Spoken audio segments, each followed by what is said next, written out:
ఓం శ్రీ సాయినాథాయ నమః. అందరికీ నమస్కారం అండి. Welcome to our channel Sai Amruthavani. ఎలా ఉన్నారు అందరూ?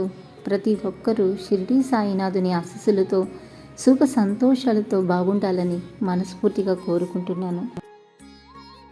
ఈరోజు బాబాగారు మనకి అందిస్తున్న సందేశం గురించి తెలియజేస్తున్నాను.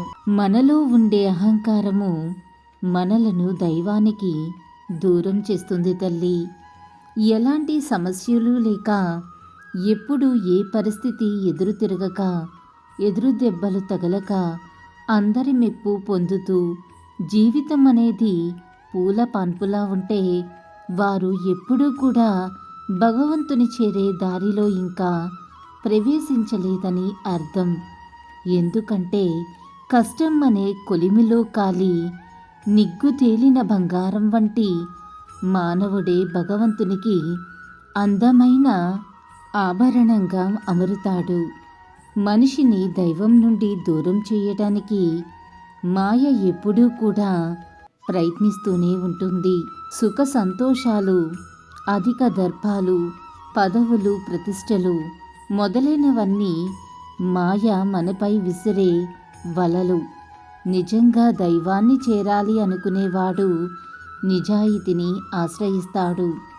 అందువల్ల తాత్కాలికంగా చికాకులు ఎదురవుతాయి, కానీ అతని సత్ప్రవర్తనతో మాయకే విసుగు కలిగి దూరంగా వెళ్ళిపోతుంది. ధర్మాన్ని బోధించేటప్పుడు, ఆచరించేటప్పుడు కూడా ఎదుటివారి నుండి విమర్శలు, అవమానాలు ఎదురవుతాయి. అయినా కూడా వాటిని చెలించక బాబాపై భారం వేసి ముందుకు నడిస్తే సత్ఫలితం తప్పకుండా లభిస్తుంది. ఎంతోమంది మహాత్ములను లోకం పిచ్చివారిగా పరిగణించింది. వారికి భగవంతుని యొక్క దర్శనం వలన కలిగే అలౌకిక ఆనందం మాయామోహితులైన సామాన్యులకు తెలియదు కదా.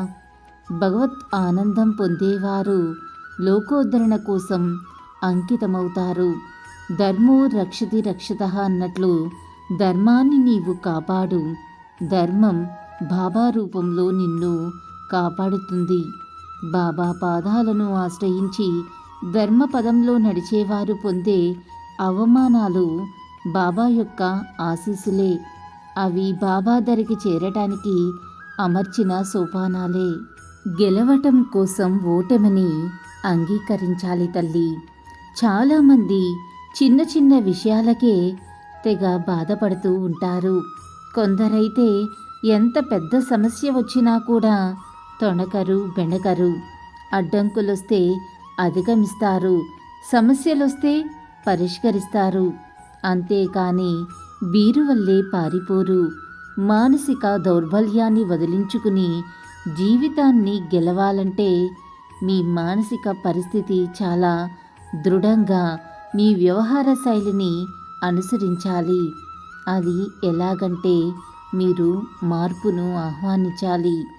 మార్పును ఆహ్వానించే నైజమే లేకపోతే అయిష్టంగా అన్నిటితో సర్దుకుపోవాల్సిన పరిస్థితి వస్తుంది. ఇది మీకు చాలా కష్టమే, ఎదుటివారికి కూడా కష్టమే. కాబట్టి మార్పును ఆహ్వానించండి. దానిని చాలా సంతోషంగా ఆస్వాదించండి. ఎప్పుడూ కూడా దేనికి కూడా ఆగిపోకూడదు. జరిగిన దానికి పశ్చాత్తాపడుతూ స్వనిందకు పాల్పడుతూ ఉంటే జీవితం అక్కడే ఆగిపోతుంది. కాబట్టి కష్టాలు, నష్టాలు అశాశ్వతాలనే విషయాన్ని గ్రహించి జీవితంలో ముందుకు సాగాలి. సవాళ్లను ఎప్పటికప్పుడు అంచనా వేయాలి. రిస్కు లేని జీవితం ఉప్పు లేని పప్పులా చప్పగా ఉంటుంది. అలాగని ఎలాంటి ఎత్తుగడలు, ప్రణాళికలు లేకుండా సవాళ్లను స్వీకరించడం కూడా తప్పు. కాబట్టి సవాళ్లు బరువు తూచి లాభ నష్టాలు అంచనా వేసి ముందడుగు వేయాలి. అపజయాల్ని గెలవాలి. గెలుపు ఓటములు సహజం. ఓటమితో ప్రయత్నాలు మానుకుంటే గెలుపెలా సాధ్యపడుతుంది తల్లి? ఓడిన చోటే నెగ్గాలి. కాబట్టి తిరిగి గెలవటం కోసం ఓటమిని తప్పకుండా అంగీకరించాలి. అల్లా మాలిక్, అల్లా అచ్చా కరేగా. ఓం సాయిరామ్. ఇలాగే బాబా గారి సందేశం రోజు వినాలి అనుకుంటే మన ఛానల్ని సబ్స్క్రైబ్ చేసుకుని సపోర్ట్ చేయండి. అంతవరకు సర్వే జన సుఖినో భవంతు. Thanks for watching.